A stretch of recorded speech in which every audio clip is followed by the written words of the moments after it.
ខ្ញុំជឿជាក់ថាក្នុងអង្គពិធីទាំងមូលជ្រាបពី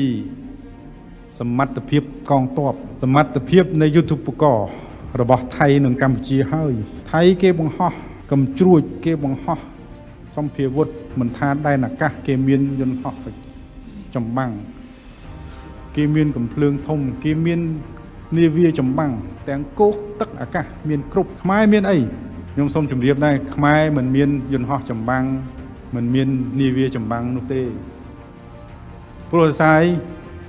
ខ្មែរបំពេញសមត្ថភាពដើម្បីការពារប្រទេសខ្មែរមានកំភ្លើងបាញ់ការពារអាកាសខ្មែរមានកំភ្លើងបាញ់ការពាររថក្រោះ